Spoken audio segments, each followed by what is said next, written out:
Bonjour, on se retrouve pour un nouveau podcast tricot. Je suis Nadège, les tricots de la petite sorcière et je suis designer tricot.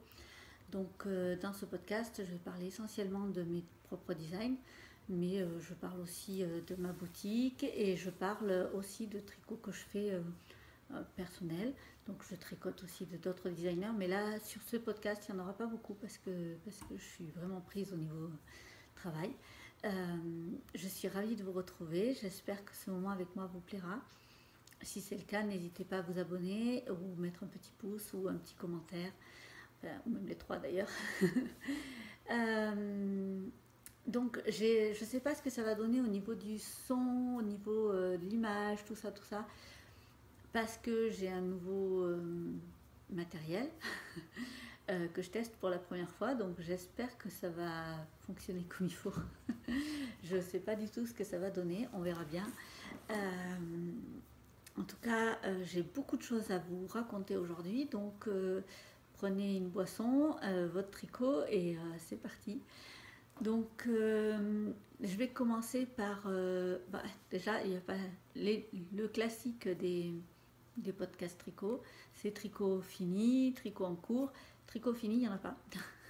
Comme ça, au moins, c'est plus rapide. Et je vais d'abord commencer par le retour du festival Écho et Merveille, puisque c'était le festival que je devais faire juste après mon dernier podcast. Et je ne suis pas revenue depuis, donc ça fait un petit moment. Du coup, ça fait plus d'un mois. Comme d'hab, j'ai envie de dire. C'est une question d'habitude maintenant, je viens de temps en temps. Voilà. Et donc ce festival, c'était un festival médiéval fantastique que je faisais pour la première fois. Il était à côté de Toulouse. Je partais sur 3 jours pleins de festival et du coup j'avais un 4e jour d'installation. C'était vraiment super. Mais alors vraiment du début à la fin, c'était parfait. Il y avait une ambiance vraiment exceptionnelle. Que ce soit les gens, que ce soit mes collègues d'à côté, les stands, que ce soit l'organisation, elle était au top. C'était vraiment, on était vraiment super bien. Moi, j'ai passé des moments de rêve. J'y étais avec mon fils en plus, mes fils aînés, qui me suit normalement sur pas mal de mes sorties. Et c'était notre dernière. C'était vraiment la dernière, comme on dit, parce que après... il continue ses études et il ne pourra plus du tout m'accompagner, puisqu'après il est en BTS et que c'est plus du tout. Voilà. Mais du coup, c'était la dernière fois qu'on passait un festival ou un marché ensemble, en tout cas. Et du coup, c'était les premières médiévales fantastiques qu'il faisait avec moi, donc c'était vraiment super. Les gens étaient très intéressés. J'ai fait du rouet, j'avais apporté mon rouet parce que je trouvais ça intéressant, médiéval fantastique, ça collait. Et en fait, les gens étaient vraiment très très intéressés. Moi, je me suis perfectionnée pendant 3 jours parce que du coup, j'ai fait des démonstrations non-stop quasiment. Et en fait, on m'avait dit, fais gaffe quand tu amènes ton rouet, tu verras, les gens du coup, ils regardent pas ton stand, ils regardent que ton rouet. Et c'est vrai, mais en fait, comme moi, mais c'est partie intégrante de mon travail, enfin, du moins, c'est ce que j'essaye de faire, c'est qu'après, je vais créer des modèles avec mes fils quand je serai perfectionnée au niveau du fil, puisque là, je suis quand même considérée comme débutante au rouet. Hein. Et du coup, j'étais très contente parce qu'en fait, les gens étaient intéressés autant par le rouet que mon processus de création de après, et du coup, s'intéressaient à mes modèles, puisque j'y étais pour le prêt-à-porter, hein, donc vraiment, mais ils étaient vraiment très intéressés, c'était cool. J'ai eu de très belles ventes. Alors moi, dans mon prêt-à-porter, c'est souvent des ventes coup de cœur parce que je tricote des modèles, enfin je fais mes propres modèles, mais les versions que je vends en prêt-à-porter sont souvent avec de la laine teintée, donc des coloris uniques, ou ça va être un modèle que je n'ai pas fait en patron par exemple. Et donc c'est vraiment le coup de cœur. C'est des ventes coup de cœur que je fais et à chaque fois c'est des très belles ventes. J'en ai jamais énormément, mais j'ai toujours des très belles ventes. Et là, c'était le cas. Et en plus, j'ai eu du sur-mesure. Et ça faisait très très longtemps que ça ne m'était pas arrivé. Pourtant, c'était le début de mon entreprise. C'était ça, je faisais que du sur-mesure. Après, je me suis mis à faire des petites séries et du prêt-à-porter. Mais sinon, au début, je faisais que sur-mesure tous mes modèles. Et donc là, je suis revenue un peu à mes débuts et ça, c'était cool. Euh, Surtout que c'était pour un jeune homme. Et du coup, on a parlé fibres, on a parlé de comment il comptait vivre avec ce pull, ce qu'il avait besoin. Est-ce qu'il fallait qu'il passe en machine, est-ce que non? Et en fait, il est allé droit sur un fil que j'ai en amour, le fil Nimbus de Fonty, qui est un fil mérinos non traité superwash. Euh, donc du coup, c'était vraiment super, j'ai eu des très très bons moments. Donc voilà, du coup ça va faire la transition avec les tricots en cours, puisque ben, vous l'aurez compris, en cours j'ai un tricot sur mesure pour enfin pour une commande, avec le fil Nimbus du coup. Donc hop, sans transition, on passe directement, voilà, parce que j'ai tellement de choses à vous dire qu'on va essayer de, voilà. Donc c'est un pull extrêmement simple qu'il voulait. C'était un basique, vraiment c'est le basique. Mais il voulait qu'il soit près du corps. Il n'aime pas les pulls larges. Donc ok, pas de souci, j'ai pris les mesures, donc tout va bien. Mais c'est un grand jeune homme, donc du coup ça fait un grand pull taillé fin, mais grand pull. Et ça m'a fait rire parce qu'en fait le Nimbus de Fonty, c'est le fil que j'ai utilisé pour faire le pull Erwan de ma collection Triskel. Et mon fils est très grand également, et pareil, il aime les pulls très près du corps. Donc ça m'a fait rire parce que du coup ils avaient les mêmes goûts un petit peu. Bien qu'il était un peu plus âgé que mon fils, mais c'était assez drôle sur le principe. Et finalement c'était exactement en plus les mêmes mesures que mon fils. Donc du coup voilà, on est parti. Il voulait pas de cote, donc pas de point mousse, pas de cote. On est parti sur du point de riz en bas. Donc super, très simple. Pas beaucoup, il voulait pas. Donc ensuite que du jersey, donc vraiment c'est une mer de jersey, ce pull. Et ensuite un col en V. Donc là je pense que je vais le faire pareil en col en V intégré, je pense. Peut-être pas relever les mailles pour le faire, parce que du coup il le veut aussi en point de riz. Donc peut-être que je vais le faire directement. Je ne sais pas encore, je vais voir quand j'y serai en fait. Donc voilà, ça c'est le tricot zéro cerveau clairement, mais qui doit avancer quand même assez vite. Et qui du coup a pris la place un peu sur mes aiguilles, à la place de pas mal de projets que j'avais. Mais en fait, j'ai des projets qui doivent vraiment avancer, donc du coup j'essaye de diviser mon temps correctement. C'est pas toujours évident. Donc j'ai le débardeur de la voyageuse, que ça je vous avais présenté la dernière fois. J'étais au tout début, et dans mes petits rêves, je me disais je vais avancer 2 cm par jour, je crois, un truc comme ça. Genre, le truc, non, pas du tout. Ça se produit jamais, en fait. Je le dis parce que j'en rêve, mais en fait, je sais que ça va pas se produire. J'ai jamais pu mettre 2 cm pile poil par jour. C'est quand je peux, je m'y mets de suite. Donc, j'ai quand même avancé. Hein. Là, j'ai bien avancé. Je suis au début de mes emmanchures. Donc, ça se voit pas parce que je suis en circulaire, mais en fait, j'ai déjà divisé mon... Donc ces mailles-là, elles sont en attente en fait. Et là, j'ai divisé mon... Si je vous mets à l'endroit, ça ira mieux. Là, j'ai divisé mon travail. Donc là, c'est l'emmanchure. Je vais y arriver. Qui est en train de se faire. Et du coup, parce que c'est un débardeur qu'on démarre... alors, du coup, bien sûr, la vidéo est en... On démarre sous poitrine, ici à peu près. Et on va avancer dans ce sens-là, en jersey, uniquement du jersey. Et finalement, juste sur la partie bretelle, là, il y aura un rappel de la dentelle du bas. Juste sur la partie épaule, en fait. Donc, sinon, c'est une mer de jersey pour le haut. Et en dessous, ce sera la dentelle. Comme c'est ma collection Nymphes des sous-bois, c'est la même dentelle qui se retrouve dans tout le modèle. Et tous les modèles de cette collection. Donc j'avais déjà montré le croquis la dernière fois, ça donne à peu près ça. Je suis nulle en croquis, clairement, je suis designeuse et je sais que la majeure partie de mes collègues font des croquis magnifiques. Moi, je suis nulle en croquis, je suis nulle en dessin, mais j'ai une artiste pour ça à la maison. Et moi, pour faire mes croquis, j'ai pas spécialement... À la base, je les montrais pas en fait, mes croquis, donc... du moment que moi je me comprenais, c'était l'essentiel.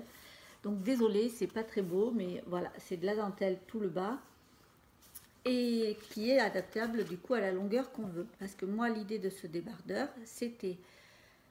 Donc déjà, je l'ai appelé le débardeur de la voyageuse parce que je suis en partenariat avec la roulotte d'Hélène qui fait du coup ce magnifique fil. Alors, c'est là où je vais avoir du mal à me montrer. Ouais, c'est bon. Alors désolé, la luminosité est descendante parce que du coup j'ai essayé de filmer, que ça fait 4 fois que je reprends. Mais vous voyez, vous avez vu le zoom, hein, je l'avais pas ça avant. Donc j'ai encore un écheveau que je n'ai pas bobiné parce qu'en fait je n'ai pas besoin de les préparer d'avance étant donné que c'est en 2 étapes et que je sais que j'aurai besoin que de 2 écheveaux. C'est de la bourrette de soie, je ne l'ai même pas dit, pardon. C'est la bourrette de soie teintée par la roulotte d'Hélène. Et donc comme ma partie haute, ça va faire avec un écheveau et en fait ma partie basse, ce sera avec l'autre écheveau. Et comme c'est divisé par la dentelle et le jersey, ça ne choque pas, ils se ressemblent vraiment. Alors je ne sais pas si vous allez bien voir, mais c'est vraiment... Alors ils ne sont peut-être pas exactement du même bain, mais vraiment ils vont très bien ensemble, il n'y a pas de problème. Et donc ça choquera pas en fait, j'ai pas besoin d'alterner les écheveaux. J'aime beaucoup quand je fais ça, de diviser mes tricots, parce que comme ça, non, je n'alterne pas mes écheveaux. C'est quelque chose qu'il faut vraiment faire quand on tricote des laines teintées à la main et qu'on on enchaîne les écheveaux. Normalement on alterne pour faire la transition d'un écheveau à l'autre. C'est super important pour pas que ça se voie le changement d'écheveau. Moi, là, ça ne se verra pas, j'ai pas besoin de le faire. Donc, j'aime bien. Donc, voilà. La couleur est juste magnifique. C'est pas un débardeur que je vais garder pour moi, normalement. Là, je le tricote. Je suis un peu considérée comme la simple knitter. Du coup, puisqu'en fait, je tricote le modèle qu'elle va avoir sur son stand. Et je tricoterai un modèle aussi pour mon stand. Mais du coup, c'est moi qui lui tricote son modèle pour son stand également. Donc là, c'est mon prototype et c'est elle qui l'aura sur son stand. Mais j'aime tellement la couleur qu'il est possible que je redemande à refaire échange une fois que j'aurai tricoté la deuxième version. Parce que vraiment, ces couleurs-là, j'adore. Donc l'idée de ce débardeur, c'était, donc comme je vous disais, la roulotte d'Hélène. Donc du coup, le débardeur de la voyageuse, ça m'a inspiré le nom. Et en réalité, le modèle en lui-même m'a été inspiré parce que cet été, je vais en vacances. Je vais au bord de la mer et j'ai hâte. J'ai hâte parce que ce sera ma seule vraie semaine de vacances où je fais la semaine complète de vacances pour mes 2 travails. Puisque pour ceux qui... Je suis designer à temps complet. C'était mon métier pendant 7 ans, là, 6 ans du coup, puisque je viens de fêter les 7 ans de mon entreprise, à 100%. Mais il s'avère qu'on vient d'acheter une maison et que pour faire plaisir aux banquiers, être designer et avoir une entreprise qui a des mois où c'est à 0, ça passe pas bien. Donc j'ai pris un deuxième travail en supplément. Donc à l'inverse des gens qui en général sont salariés et montent leur entreprise à côté, moi c'était l'inverse. J'avais mon entreprise, je suis dans mon entreprise à 90% et j'ai pris un travail à côté pour pouvoir pallier d'avoir un revenu fixe pour que la banquière soit contente. Mais du coup, quand je prends des congés, enfin quand je fais un festival, je suis obligée de poser des congés sur l'autre travail. Et en réalité, je ne suis pas en congé. Enfin voilà, je ne prends pas de vacances. Donc du coup, là, au mois d'août, je prends vraiment une semaine de congé des 2 côtés. L'entreprise se sera fermée pendant une semaine et le deuxième boulot, je suis en congé réel. Voilà. Donc j'ai hâte parce que c'est la seule semaine de vacances que je m'octroie par an, une vraie semaine de vacances. Et du coup, j'y étais déjà allée au bord de mer. Je suis pas allée souvent, c'est rien, c'est mon chat qui vient de taper dans le carton qui est à côté de moi. J'y suis pas allée souvent, mais du coup, quand on va se baigner, on est obligé d'aller se rhabiller avant d'aller dans la ville pour faire des emplettes, aller au resto ou se promener tout simplement. Et moi, j'aime pas bien ça. Enfin, voilà. Et donc, du coup, j'ai eu l'idée de ce débardeur. C'est comme ça que l'idée m'est venue. Parce que je me suis dit, ben, ça fait un débardeur super habillé. j'ai juste à l'enfiler par-dessus mon maillot. Tu peux arrêter tes bêtises. J'ai juste à l'enfiler par-dessus mon maillot de bain. Et voilà, je suis prête pour la ville. Et c'est de la bourrette de soie, donc clairement ça craint rien, c'est pas un problème. Même si mon maillot de bain est encore un peu mouillé, ça gênera pas, ça posera pas de soucis réellement dans le. Et c'est très souple, vous voyez, il y a un super bon drapé. Je l'ai fait extrêmement léger puisque c'est pour ça que je le tricote en simple, hein, parce que le fil étant très fin, j'aurais pu le tricoter double, mais j'ai choisi de le tricoter simple exprès parce que c'est vraiment le débardeur d'été. Mais en même temps, moi, mes tenues d'été, j'aime pas qu'elles me servent qu'une fois dans l'année. Et en fait, l'idée de ce débardeur, c'est aussi que à la mi-saison, je mets souvent des t-shirts à manches longues, mais j'aime pas mes t-shirts à manches longues parce que souvent ils sont un peu trop moulants et ça me plaît pas. Du coup, je passerai mon débardeur par-dessus, qui est un peu plus ample, du coup, qui a un bon drapé et tout, et je pourrais quand même porter un t-shirt à manches longues dessous sans problème. Donc voilà, il avait la double utilité. Et du coup, là, je suis en train de faire le premier prototype. Je pense que je vais lancer le test avant d'avoir fini mon prototype parce que clairement, je suis trop longue à tricoter mes prototypes. Je suis trop longue à tricoter tout court d'ailleurs. Mes fées tricoteuses, donc j'ai 3 fées tricoteuses qui tricotent beaucoup plus vite que moi. Mais il y a certains modèles, comme là, quand c'est des partenariats, c'est pas elles qui les. Voilà, elles tricotent mes autres modèles, mais les partenariats, c'est moi qui les tricote. Et du coup, là, je suis un peu longue. Mais en fait, j'aime prendre le temps de tricoter chaque maille. Je tricote pas à la va-vite pour dire de produire, en fait. Moi, j'aime prendre le temps de chaque maille. C'est chaque petit bonheur à chaque fois de tricoter une maille. Le bruit des aiguilles, voilà. Il y en a, c'est vraiment le produit fini qu'ils aiment. Moi, c'est vraiment tout le processus que j'aime, de la création du schéma que j'ai dans la tête à la réalisation pendant que je tricote et de pouvoir porter ou devoir porter mes modèles. C'est vraiment tout le processus qui me plaît. Donc voilà, je suis longue, mais ça ne me dérange pas. Après, ça me met un peu de stress quand j'ai un partenariat, mais là, ça va, c'est des partenariats où à chaque fois, je leur dis, je suis pas un robot, quoi, clairement. Donc tout va bien. Là, il sera gradé en plus. Je suis super contente parce qu'il va être gradé du XS au 6XL. Donc j'espère que je trouverai des testeuses pour les plus grandes tailles. Ce qui souvent me pose problème, c'est de trouver des testeuses. Mais si ce n'est pas le cas, pour le patron lui-même, il ne sera peut-être pas testé de suite. Mais par contre, après, j'ai une possibilité de le faire porter à des personnes qui auront la bonne taille et d'avoir des photos et tout ça. Donc je verrai si je joue cette carte-là. Mais je préférerais avoir des testeuses parce que du coup, il y a quand même un retour que je ne peux pas avoir sur du prêt-à-porter. Donc voilà pour le modèle qui est en train d'avancer gentiment sur mes aiguilles. Et j'avance aussi le pull Diana. J'ai oublié le pull Diana.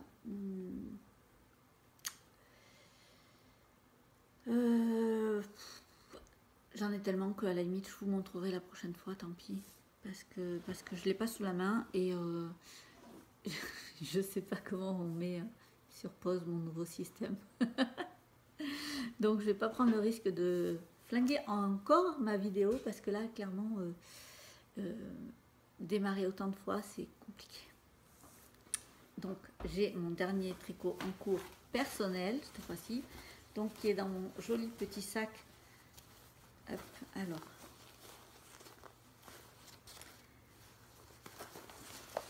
Là, je vais vous montrer le. Eh bien, bien sûr, ça va pas. Je sais pas si ça va voir comme il faut. Non, ça si. Là. Donc, c'est un sac qui a été fait par Mariana. Donc là, le petit carré que je viens de vous montrer, c'est fait main par. Alors, c'est marqué MFMAA, donc c'est Mariana fait main avec amour. Et elle a une page Instagram, donc vous pouvez la suivre. Elle est sur Etsy. Donc voilà, n'hésitez pas. Elle fait des magnifiques sacs, elle fait plein de trousses, elle fait des trucs super bien en couture. Elle tricote aussi, mais elle vend beaucoup de couture. Et donc elle m'a fait ce superbe sac qui est très pratique puisque du coup je mets un hop, voilà, Et je me suis rajouté ce petit, je sais pas comment ça s'appelle, enfin, c'est pas un pin, c'est pas une broche, mais voilà, ça s'accroche facilement. Et ça, je l'avais acheté à Tricot et Stitch il y a des années, quand je l'avais rencontrée sur un festival. Elle savait pas qui j'étais, elle savait pas que j'étais designer, ni rien du tout. D'ailleurs, je me suis même pas présentée, j'ai pas osé. Mais moi, j'étais déjà fan, je regardais déjà, je la suivais déjà sur les réseaux sociaux et tout ça. Et du coup, elle vendait des petits trucs comme ça avec Harry Potter parce que elle faisait le Knittich. Donc voilà, du coup, je m'étais acheté celui-là et toutes les maisons également. Et là, sur ce sac, je me suis accroché celui-là. Et du coup, dedans, j'ai mon tricot perso. Parce que normalement, j'ai un tricot perso que je fais. Donc là, j'avais fini le Love Note la dernière fois. Et donc, j'ai démarré, je parlais que je voulais démarrer le Mademoiselle Kate de Même les anges tricotent. Si je vous mets à l'endroit, ça ira mieux. Voilà. Donc, Même les anges tricotent. Voilà. Je la suis sur YouTube. J'adore ses podcasts, enfin ses vlogs, ouais. Mais du coup, j'ai démarré, mais il va pas avancer vite. Il va pas avancer du tout pendant un bon moment d'ailleurs, parce que j'ai trop de trucs en cours et que je peux pas me permettre. Mais je suis complètement fan. Donc j'avais 2 écheveaux de Célène coloris bouquet que je vous avais montré. Donc j'en ai mis un en cake, forcément. Sauf que quand j'ai relu le patron, quand j'ai voulu démarrer, là je me rends compte que j'avais mal lu. C'est bien fingering, mais c'est bien marqué 400 mètres pour 100 grammes. Et je me rends compte que mes écheveaux font 366 mètres, puisque c'est du single en plus. Donc là je me suis dit, je risque d'être un peu juste, et ça m'embêterait vraiment. Donc ce que j'ai fait, c'est que dans mon stock, en vente, dans ma boutique, j'ai de la laine Katia, j'ai le Silky Lace que je me suis servi pour faire le pull Aveline de ma collection Lolita Nymph. Donc, c'est un single qui fait exactement la même taille, fingering, tout ça, parfait. Donc en blanc, clairement le blanc avec, ça va nickel. Et j'ai besoin que d'une pelote, puisque c'est du 260 mètres pour 50 grammes. Donc, mais du coup, ça complétait pile poil ce que j'avais besoin. Et du coup, j'ai fait la bordure. J'ai commencé la bordure quand même de ce magnifique pull en côte torse. Alors, je faisais mes côtes torse pour la première fois. Oui, je suis de la vieille école. Moi, j'aime bien les côtes classiques. J'avais jamais fait les côtes torse. En fait, je voyais pas l'intérêt de ce. Il y a des trucs comme ça, comme l'icord, ça me fait rire parce que tout le monde est fan de l'icord, machin. Oui, enfin, l'icord, ça reste un roulé en fait. Donc, il y a des systèmes pour pas se prendre la tête à faire des. Bref. Donc, voilà, je suis pas forcément la mode du tricot en cours pour tout le monde. Voilà. Moi, je reste dans mes trucs et. Mais j'aime découvrir des nouvelles techniques quand même, hein, c'est pas le problème. Et là, j'ai découvert les côtes torse. Oui, c'est joli, j'aime bien. Peut-être que j'en referai, vraiment pas sûr. Mais sinon, j'aime bien. Et du coup, j'ai commencé à insérer la couleur là. Mais voilà, j'en suis vraiment au tout début. Et clairement, il ne va pas avancer vite. Donc, vous le reverrez quand je l'avancerai, en fait. Je ne le montrerai pas à chaque épisode parce que si je ne l'ai pas bougé, ça ne sert à rien de... Alors, vous voyez, vous entendez bien que j'ai toujours espoir de pouvoir revenir régulièrement, tout ça. C'est pas gagné. Mais c'est pas gagné, mais en même temps, j'arrive à avoir une petite organisation qui s'est mise en place là, assez sympa pour la mise en ligne boutique déjà. Donc je me dis, voilà, tout n'est pas perdu. Si tu arrives là maintenant sur la boutique à avoir une mise en ligne régulière, tu arriveras sûrement à trouver de faire un podcast régulier avec du matériel en plus maintenant. J'y crois toujours. Donc voilà, mes 3 tricots en cours, j'en ai plein d'autres en réalité. Avant Noël, je crois que j'étais à 17 en cours, un truc comme ça. Bon, ben, je dois être à 12 en cours. Réellement, actuellement, j'ai 12 en cours, ouais. Donc, inutile de dire que je vais pas tout vous montrer, que je fais hérisser les cheveux à tout le monde quand je montre vraiment tous mes sacs en cours que j'ai.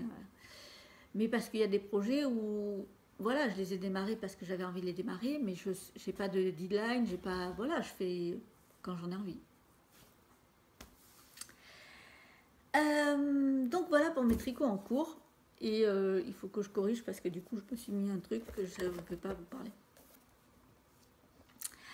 En projet, et c'est pour ça que du coup, là, j'ai mis beaucoup de tricots en cours de côté, parce que j'ai beaucoup de projets qui se sont mis en place avec beaucoup de partenariats, et j'en suis très très contente parce que, comme je disais, ça fait 7 ans que le 17 mai, ça a fait 7 ans de mon entreprise, que je suis designer et professionnelle, enfin du moins que j'ai mon entreprise.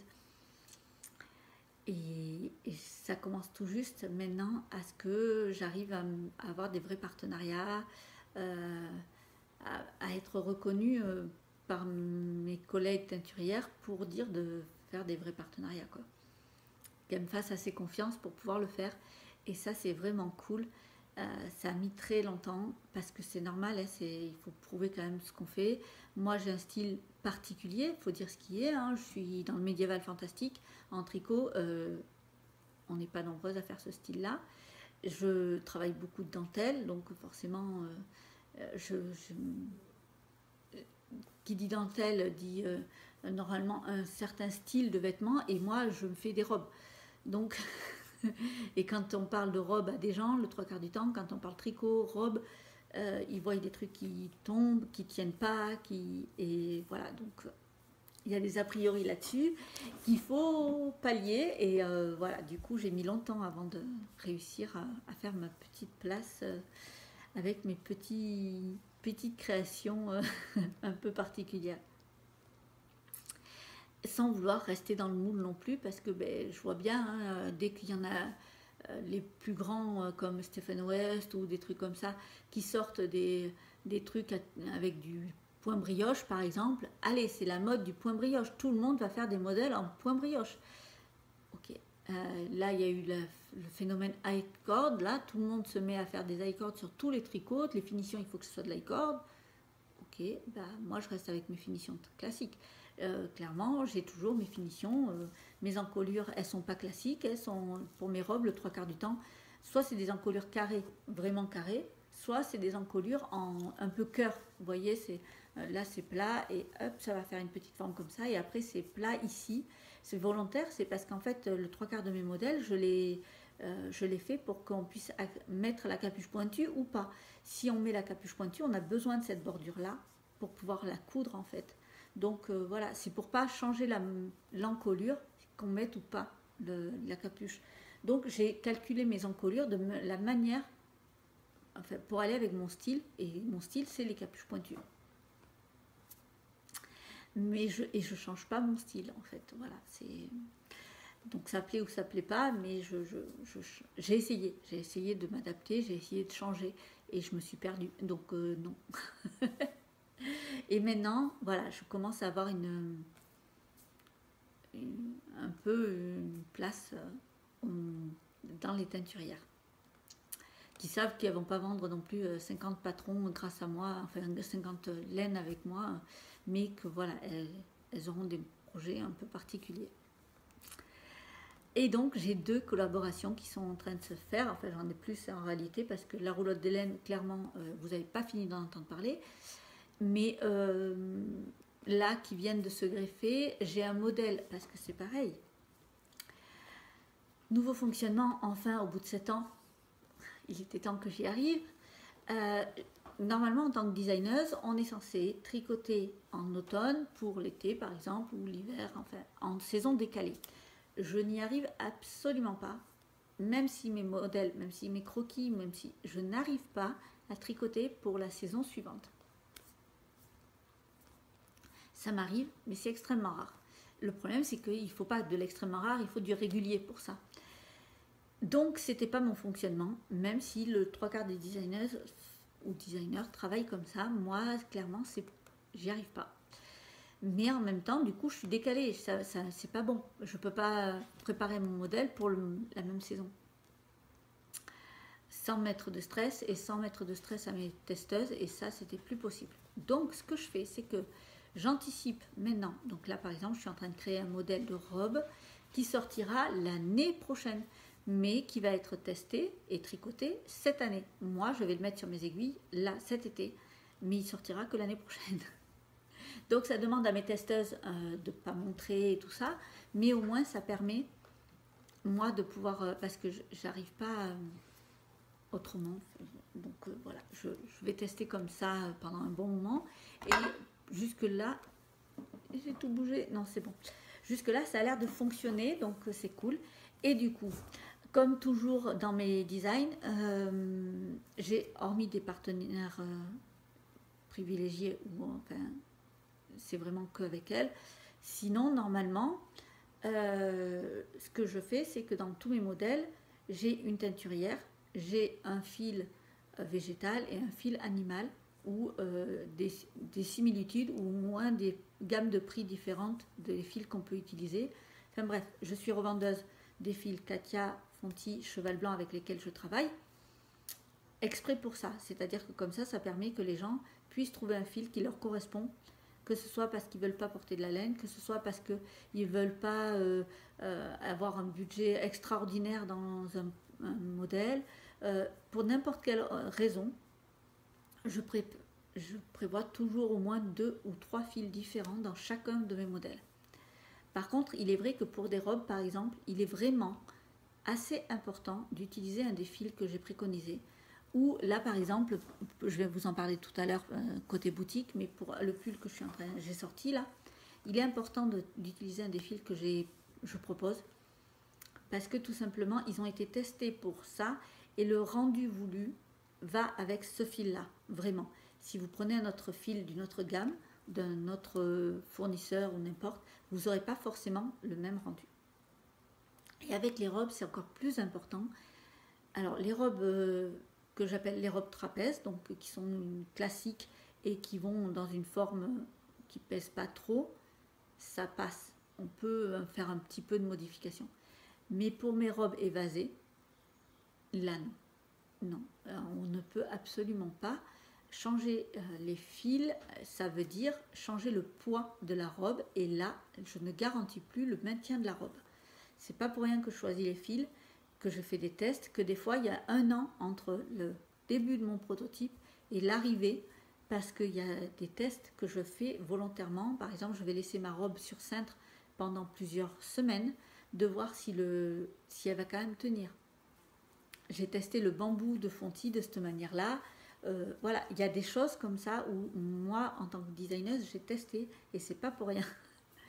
C'est pour ça que quand je dis ma spécialité c'est les robes, oui, je peux dire que ma spécialité ce sont les robes tricot. Donc, je choisis toujours des fils qui correspondent à ce que je veux réellement. Et là, j'ai une robe qui doit sortir l'année prochaine. Ce sera dans la collection Ondine, une des dernières robes. Alors, en réalité, pour vous, c'est pas une des dernières, parce qu'il n'y en a aucune qui...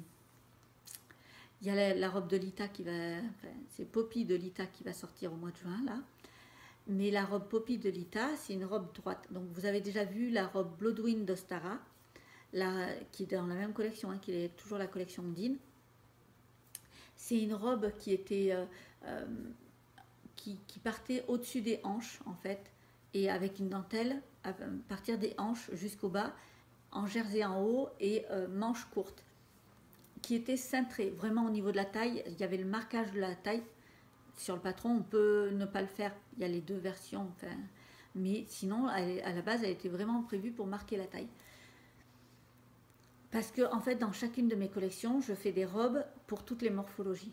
Du moins j'essaye de faire en sorte qu'il y ait des robes pour toutes les morphologies et qu'il y ait au moins un modèle enfant. Dans la collection Ondine, il n'y a pas encore de modèle enfant de sortie.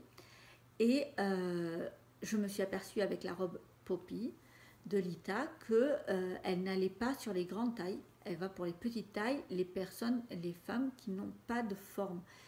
Attention, c'est pas péjoratif, à aucun moment ce que je dis c'est péjoratif. J'ai par exemple 2 filles, j'en ai une qui n'a absolument pas de forme, c'est une vraie brindille, elle n'a pas de fesses, elle n'a pas de hanches, elle a pas de, il n'y a rien qui marque réellement, et donc du coup ce genre de robe droite lui va parfaitement, clairement ça la met en valeur et ça lui va très bien.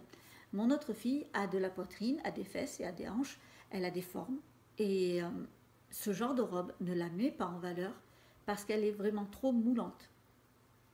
Alors si je l'avais faite avec de l'aisance, peut-être que ça irait mieux, mais là elle n'était pas prévue avec beaucoup d'aisance et ça ne va pas. Le choix du fil était volontaire aussi, donc je choisis qu'elle va sortir que pour les petites tailles jusqu'à la taille L grand maximum.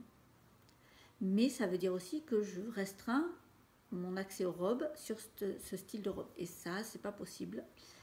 Donc normalement il y a une robe hiver, une robe printemps, une robe été et une robe, j'ai dit hiver, printemps, été, automne. Voilà, j'ai les 4 saisons, puisque du coup avec Lita, Yule, Ostara, je sais plus ce que j'ai dit. Bref, vous avez compris. Et bah bon, voilà. Donc là c'est les 4 saisons dans la ondine. Sauf que dans ces 4, il n'y a pas de classique. Les formes ne seront pas classiques.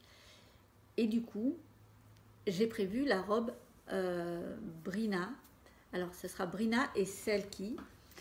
Il y aura la taille, enfin, la Selkie, ce sera la version adulte. Et la Brina, ce sera la version enfant-bébé.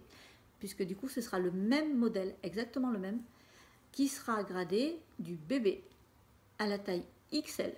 3XL, non 6XL, pardon, je vais y arriver. Voilà, XS à 6XL. Et c'est une robe trapèze, parce que la robe trapèze va à absolument toutes les morphologies. Absolument toutes.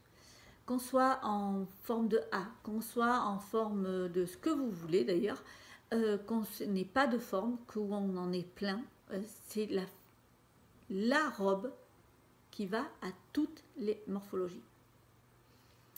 Donc, ce sera celle qui sera gradée vraiment pour tout le monde. Et je la prévois. Alors à la base, je prévoyais le patron pour aiguille droite, aiguille circulaire et toutes les tailles dans le même patron. Mais là, du coup, je me suis rendu compte que c'était pas possible parce que ça ferait un patron à plus de 30 pages, c'est pas possible. Donc, j'ai divisé en deux, la partie adulte et la partie enfant-bébé. Donc, ce sera un seul patron pour enfant et bébé. Et ce sera un seul patron pour la taille adulte, les tailles adultes.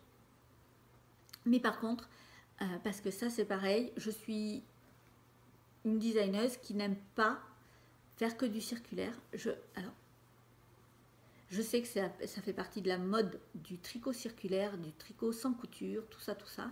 Mais moi, au jour d'aujourd'hui, j'ai encore on va dire 60% de ma clientèle, des personnes qui tricotent mes modèles, qui tricotent aux aiguilles droites et pas aux aiguilles circulaires et qui ne veulent pas passer aux aiguilles circulaires. Et je peux le comprendre. Et du coup, les pauvres, elles se trouvent limitées maintenant dans l'accès aux nouveaux modèles des nouvelles designeuses ou designers. Et bien, elles ne peuvent pas y avoir accès. C'est des superbes modèles, des modèles qui font jeunes, des modèles qui n'ont rien à voir avec ce qu'on trouve dans les catalogues Fil d'Art, Cheval Blanc, Bergère de France et tout ça, qui sont quand même, il faut le dire, ce qui est des modèles un peu vieillots. Et on leur propose des trucs nouveaux et tout, mais en fait, elles n'y ont quand même pas accès parce que c'est pas écrit pour elles. Alors, c'est pareil, il y en a qui, quand je rebondis là-dessus parce que j'ai eu un message il n'y a pas très longtemps qui m'a dit « C'est bizarre parce que je viens de voir ton patron, là, je viens de te l'acheter, et on dirait comme dans les livres, tu mets les couleurs. » Et oui, je mets les couleurs. Donc j'imprime mes patrons en noir et blanc, donc quand je fais des kits, ils sont en noir et blanc. Mais mes patrons que je fais les PDF, vous trouverez la couleur sur toutes les tailles, comme dans les livres, Fil d'Art, tout ça. Parce que c'est quelque chose que j'ai toujours adoré. J'ai jamais suivi vraiment des modèles fil d'art et tout ça. Mais par contre, j'ai toujours aimé ce principe de pas besoin de perdre son temps pour trouver quelle taille on veut faire. On suit la couleur en fait. Et moi, ça me va très bien. Mais en même temps, il y a des personnes qui ne voient pas les couleurs. Donc, je fais aussi maintenant avec du gras sur certaines tailles pour pouvoir différencier plus facilement. J'essaye de m'adapter au plus de choix possible et au plus grand nombre possible. Mais voilà, du coup, moi, je continue à faire des patrons en aiguille droite. Je ne fais pas que du circulaire. Et les modèles qui sont vraiment adaptables aux deux en même temps, je les fais maintenant pour les deux. Voilà. Donc, c'est ce qui va se passer pour cette robe. Et du coup, là, j'ai fait un échantillon en cocache de Fonty, puisque du coup, ce sera le fil que je me servirai l'année prochaine, qui arrivera en boutique réellement. C'est un coton et cachemire. Donc, je crois que c'est 8% cachemire. Je ne vais pas dire de bêtises.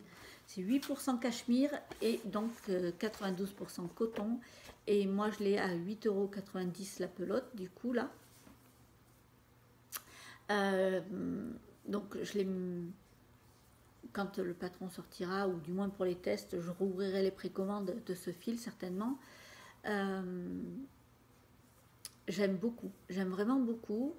C'est un fil que je voulais tester depuis très très longtemps et j'avais pas de modèle comme ça qui allait. Et là, en fait, le modèle Brina et Selkie allait parfaitement avec ce fil. C'était l'idée que je m'en faisais en tout cas. Et en effet, c'est exactement ce que je veux.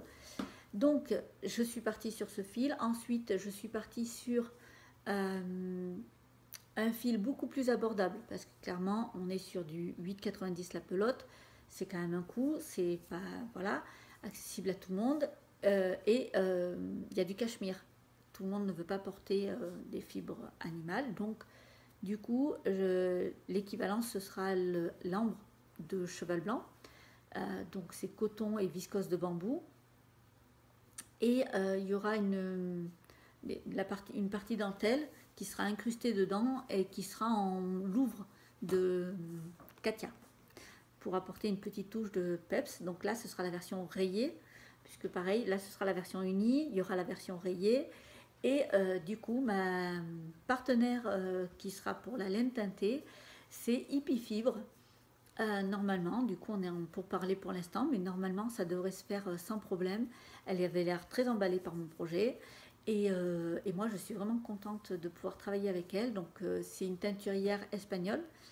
Et j'aime beaucoup ses couleurs. Et donc, du coup, voilà, c'était vraiment... Et là, elle avait un fil qui était en mérinos et lin. Et c'est pas souvent qu'on voit les deux. C'est souvent coton, lin. Mais mérinos et lin, c'est vraiment pas souvent. Donc, voilà, j'ai eu un coup de cœur pour son fil. Donc, je lui ai proposé si ça l'intéressait. Et apparemment, oui. Donc, il y aura un partenariat qui va se faire. Donc, voilà. Moi, cette robe-là va monter sur mes aiguilles. Désolée, il y a beaucoup de blabla aujourd'hui. Va monter sur mes aiguilles dans l'été.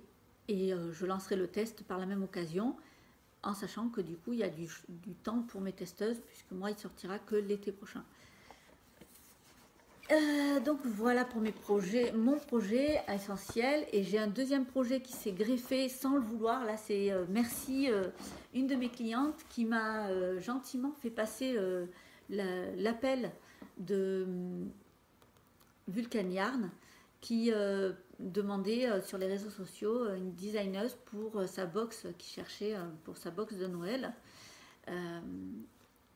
Et du coup, j'ai postulé.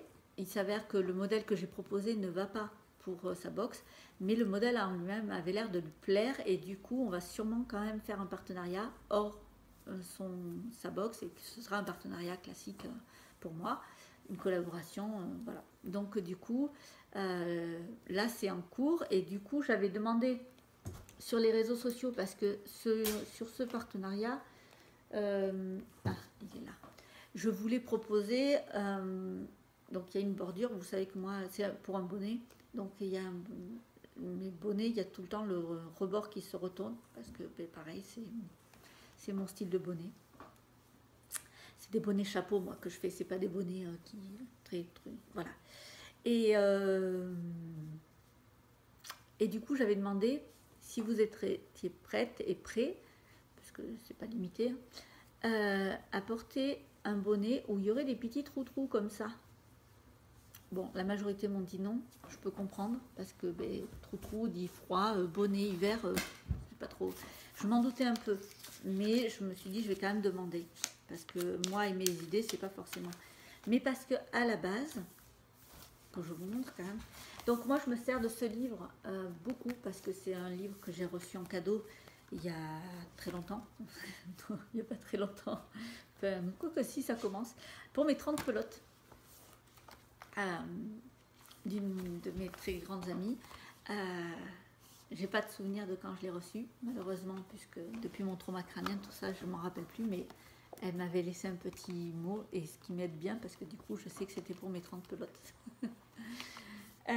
Donc, elle m'avait offert ce livre, et j'avoue que je l'aime beaucoup, parce que il est écrit de manière à ce que, vous voyez, il y a le dessin, enfin, il y a la photo, il y a les écritures, et il y a le diagramme.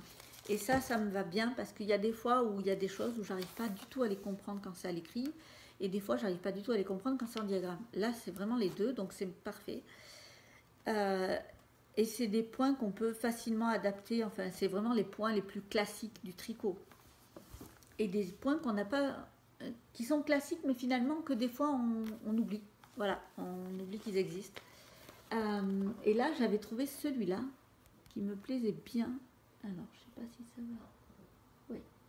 Alors, vous voyez, là, il est très joli, hein, comme ça. On a l'impression que ça fait des petites noppes. Hein, c'est mignon. Parce que sur le coup, c'est ce qu'elle m'a dit. Elle fait, oh, c'est des petits. Non, c'est pas des noppes.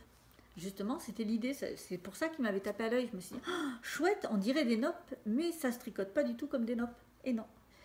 Mais en fait, ça se tricote avec des jetés. Et donc, sur le coup, je fais, ok, des jetés, mais pourquoi pas? Si ça fait ce rendu, ça peut être sympa. Mais en fait, alors, avant d'être bloqué, ça donne ce rendu. Une fois bloqué, ça fait les jolis petits trous qui sont là.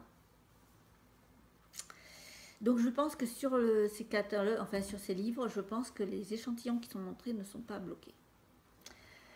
Ou alors c'est tricoté très différemment, mais voilà. Là, en tout cas, moi, une fois bloqué, ça donnait plus du tout le même rendu. Et c'est vrai qu'avant d'être bloqué, par contre, ça donnait bien ce rendu-là, qui me plaisait toujours. Et là, je me suis dit, bah non, ça va plus. Donc j'ai quand même fait le sondage. La grande majorité m'a dit, non, ça va pas. J'ai eu par contre des petits retours assez sympas, style, il faudrait faire juste le haut ou juste une de temps en temps. Enfin, sinon, j'ai fait une variante de ça, et ça donnerait ça. Donc en réalité, là, il y a toujours les petits trous. Si on tire dessus, on les voit bien. Mais si on tire pas dessus, voilà, on les a quasiment plus. Donc ça m'irait bien. Je sais pas si... Il peut faire le zoom... Ah ouais, quand même. Hein. Désolée, je découvre au passage. Donc voilà, du coup, mais c'était pas le point que je voulais de départ. Alors peut-être que ça, se sera modifié. Là, je me suis servi de ce fil parce que c'était le seul que j'avais dans l'échantillon, parce qu'il me fallait je le ferai en DK, et du coup, j'avais que ça sous la main. Donc je sais pas, je verrai avec elle quand elle m'enverra les laines, quand on aura décidé. Peut-être que du coup, avec ces laines à elle, ça ira mieux. Et peut-être que je pourrais quand même faire mon point. Mais... Donc voilà, pour l'instant, on est en discussion. Le modèle, en tout cas, les croquis... oui, les croquis, j'ai bien dit les croquis. Elle a réussi à se faire une idée sur les croquis. Non, je lui ai envoyé des photos et tout ça aussi de ce que je voulais faire réellement. Parce que clairement, juste les croquis, ça veut rien dire chez moi. Mais du coup... j'aurai sûrement un partenariat avec Vulcan Yarn, et ça, je suis super contente parce que j'aime bien découvrir des nouvelles teinturières. Et en fait, quand je travaille avec des personnes, c'est souvent que soit j'ai déjà discuté avec elles, soit que j'ai discuté avec elles qu'elles ne savaient même pas qui j'étais, soit elles le savaient, et voilà. Mais du coup, et des fois, je les ai juste rencontrées sur un stand parce que c'était des collègues de stand sur un festival, et...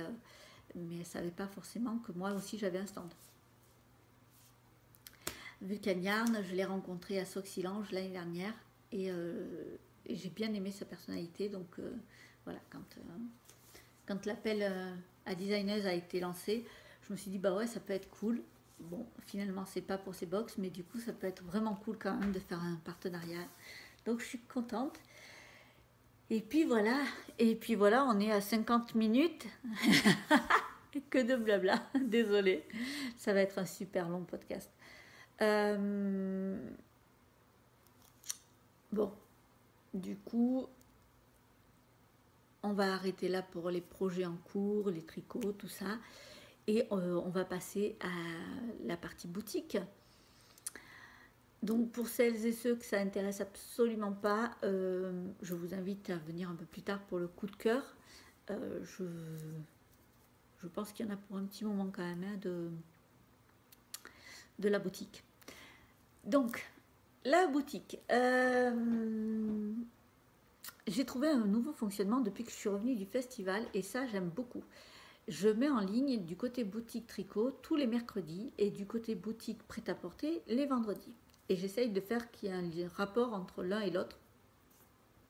Donc, tous les mercredis, il y a soit des kits qui arrivent en boutique, soit un nouveau patron, soit des nouvelles laines en stock, soit des ouvertures de précommande. Enfin voilà, il se passe quelque chose dans la boutique côté tricot systématiquement les mercredis. Et du coup, je mets aussi côté prêt-à-porter, mais le vendredi. Donc là, la semaine dernière, un truc comme ça, j'ai remis en stock des kit pour le châle Little Witch Shawl. Donc c'est mon seul châle que j'ai créé. Ce sera le seul et unique que je vais faire, puisque je pense clairement qu'il y a d'autres designers qui font ça 10 fois, 20 fois, 30 fois mieux que moi. Je pense par exemple à Laine Select ou même les Anges Tricote qui fait des châles vraiment magnifiques et ça leur correspond et ça leur va très bien. Moi, voilà, j'ai fait ce châle-là parce qu'il correspondait à ma collection, parce que c'était un de mes premiers châles que je m'étais fait pour moi, mais j'avais même pas écrit le patron au départ. Mais ça s'arrêtera là. Mais j'en suis super contente, j'en suis super fière de mon châle. Et apparemment, vous aussi, il vous plaît bien parce que les premiers kits que j'ai faits sont partis comme des petits pains. La deuxième série de kits que j'ai fait pour le salon des loisirs créatifs à Montluçon sont bien partis également. Et donc, on est sur la troisième version des kits, puisque à chaque fois, le principe, comme pour mes prêt-à-porter, comme pour tous mes modèles, je n'aime pas faire et refaire à l'identique. Donc même mes kits, ils ne sont jamais identiques et vous avez toujours une version nouvelle des kits. Et là, c'est le cas. Donc, je m'étais aperçue que les premiers kits, il n'y avait que de l'animal. Et c'était pas possible. Hein. Donc, la deuxième version, j'ai fait pour Montluçon une autre version avec du végétal et animal mélangé. Et donc là, je vous propose soit la version en laine, soit la version végétale. Et j'ai ma fée tricoteuse, donc j'ai 3 fées tricoteuses, et donc c'est des simple knitters, hein, mais moi ce sont mes petites fées, hein, clairement, elles me font un travail de dingue. Et donc là j'ai Marie-France qui m'a tricoté la version végétale du châle en ambre de cheval blanc, donc coton et viscose de bambou. Donc ça donne un drapé super, vraiment, c'était parfait. Il n'est pas trop lourd et les couleurs sont juste sublimes du fil ambre, donc du coup ça donne vraiment. Donc du coup voilà, et elle m'a fait la version, je lui ai fourni des petites perles, j'adore. Donc elle m'a fait avec les petites perles. Donc c'est un châle assez grand hein, quand même, mais pas trop grand non plus. Je viens de faire une petite bêtise. Donc voilà. Donc c'est un châle qui, je ne sais pas si je peux tout vous montrer, mais ouais, il est vraiment grand quand même. Il fait mon envergure bras, donc ça fait un bon châle. Et autour du cou, voilà. moi j'aime beaucoup. Donc là je le porte pas longtemps parce qu'il est en vente, celui-là, sur un prêt-à-porter, donc c'est pas pour moi, c'est pas le mien. Mais du coup c'est la version végétale et donc j'ai fait des kits qui allaient avec, forcément, hein. Donc je vais le remettre ici, hop là. Donc là il y a un trait, mais en fait c'est juste qu'il a été stocké, je l'ai mal stocké en revenant du festival, et du coup il faut que je le rebloque pour enlever ce trait qui s'est formé là, mais sinon il n'y a pas ce trait, normalement il est vraiment comme ça, c'est juste que voilà, je l'ai mal rangé et il avait pris un peu d'humidité, donc ça n'a pas pardonné. Donc j'ai préparé les kits version végétale. Donc les versions végétales, il y a 6 pelotes ambre et ils sont à 23 €. Donc je vous montre le premier. Alors à chaque fois dans chaque kit, déjà quand vous les recevez, ils sont présentés dans les petites, parce que du coup je les présente de la même manière que sur mes stands. Donc vous recevez ce petit sac avec le patron version imprimée dedans, en noir et blanc, et les pelotes. Chose exceptionnelle pour cette version de kit, il me reste des perles que j'ai fournies pour faire le... Hop là. Il me reste quelques perles, donc du coup j'ai proposé pour les 3 premières personnes qui commanderaient les kits de fournir ces perles là, mais donc là il en reste plus que 2 puisque j'ai déjà un kit qui est parti. J'en avais 6 en tout kit au départ et j'en ai vendu un, donc j'en ai que 5 à vous montrer là, et je suis en train de voir, non c'est bon, il était caché. Donc pour les 2 autres personnes qui commanderont des kits, les premières, si vous voulez des perles, il suffit de le marquer dans votre commande, je veux les perles, et vous les avez. Je les rajoute gratuitement dans le... Voilà, et donc c'est des petites perles irisées, vous voyez. Donc il n'y en a que 2 personnes de plus qui pourront les avoir. Et donc ça peut être fait pour la version végétale ou l'autre version, je vous montrerai après. Peu importe, c'est juste les 2 prochaines commandes qui partiront, qui voudront les perles, vous pouvez les avoir. Donc les kits végétales sont à 23 € et donc vous avez, comme je vous ai dit, le patron dans sa version imprimée noir et blanc et les pelotes. Alors les 3 premières pelotes que je vous montre, celle-là c'est pour faire la grande partie en haut, ensuite la partie verte c'est pour le central et la partie rose c'est pour la partie dentelle du bas. Pour celles qui hésitent à se lancer dans un châle, sachez que ce châle-là, je m'en sers pour les ateliers tricot, pour les cours que je donne pour les personnes qui veulent tenter la dentelle pour la première fois. C'est-à-dire qu'elles ont juste les bases point mousse, jersey, et elles veulent se lancer dans la dentelle. Je me sers de ce châle, c'est aussi pour ça que je l'ai créé comme ça, pour apprendre les base de la dentelle, et une fois qu'on a tricoté ça, on peut se lancer sur beaucoup plus de dentelles beaucoup plus complexes. C'est des dentelles très très simples en réalité, et en fait on démarre par le haut, donc là c'est que des jetés. Ensuite on apprend jetés et 2 mailles ensemble, ce qui sont vraiment les bases de la dentelle. Et là du coup maintenant, une fois qu'on s'est bien entraîné sur la partie haute, et là on apprend à suivre un tout petit diagramme. Donc c'est pareil, ça c'est important de savoir suivre un diagramme. Donc on apprend à suivre un diagramme, on se sert des jetés, on se sert des 2 mailles ensemble et on apprend les surjets. Donc rien de bien compliqué. La bordure étant entièrement en tricot, que ce soit cette bordure là avec les perles, donc là les perles on les fait glisser avec un crochet, hein, mais sinon on tricote le modèle. Et il y a une autre version où c'est des picots aussi. Hop. Mais là, c'est aussi au tricot. Il n'y a pas les perles juste. Voilà. Il y a 2 finitions possibles.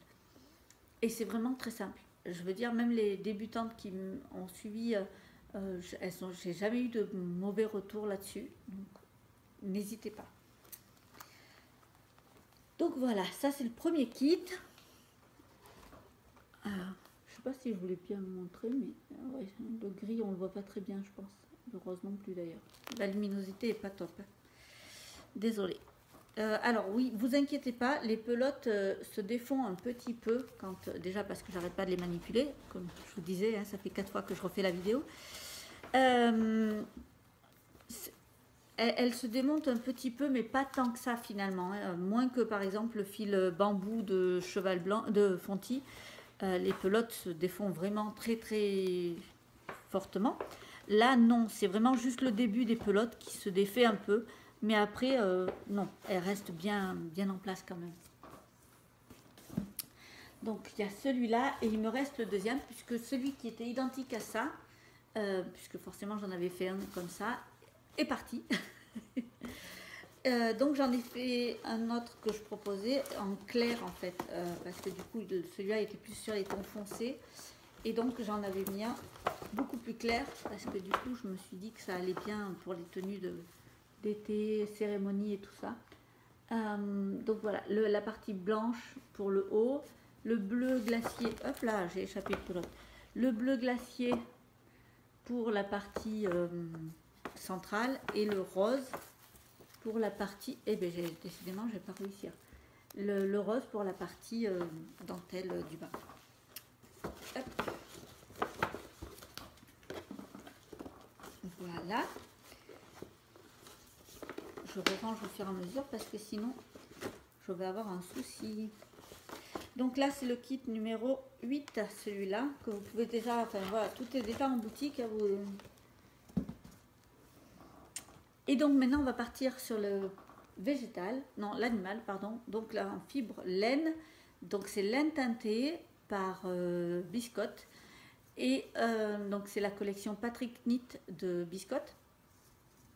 Donc ça fait des, là c'était pas celui-là, c'est pas un Patrick Knit, ça c'est Louise Robert, donc Louise Robert Design qui avait teinté pour Biscotte et ça donne voilà vraiment un autre rendu parce que les Patrick Knit ça donne des petites lignes, vraiment c'est pas des rayures, ça va donner des petites lignes colorées, donc un autre rendu de ça, mais sinon c'est sur le principe c'est le même. Et en bas là c'est en mérinos et soie, donc c'est la Silky Lace de Katia, donc voilà, et donc ça va donner un châle assez grand, un tout petit peu plus grand que celui en végétal finalement. Mais il n'y a pas beaucoup de différence entre les deux.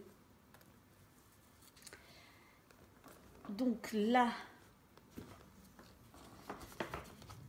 c'est plus le même prix forcément. Laine teintée, mérinos et soie, je suis désolée, mais du coup, on est à 43 € le kit.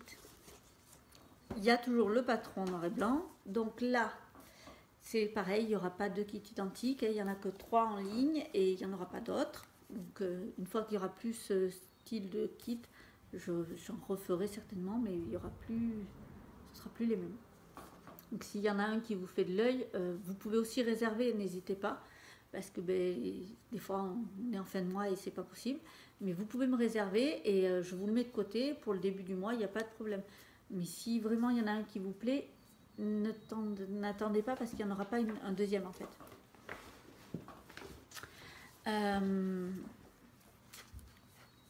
Donc là c'est le Merci. Ah oui, les Patrick Knit en fait ils ont comme nom de couleur la version Merci dans toutes les langues. Donc là c'est Merci en français hein, du coup.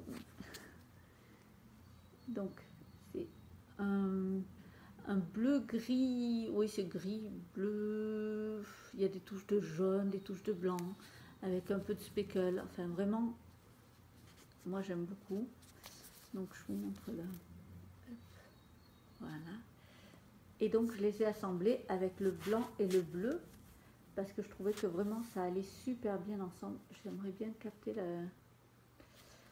le fait que ça aille vraiment ensemble avec la couleur, mais là je vois que peut-être, qu'est-ce que c'est ça, hop là, et bien sûr là celle-là elle n'est pas dans le bon sens, voilà. Donc l'idée étant que le blanc ou le bleu, là on peut mettre soit le blanc soit le bleu en bas.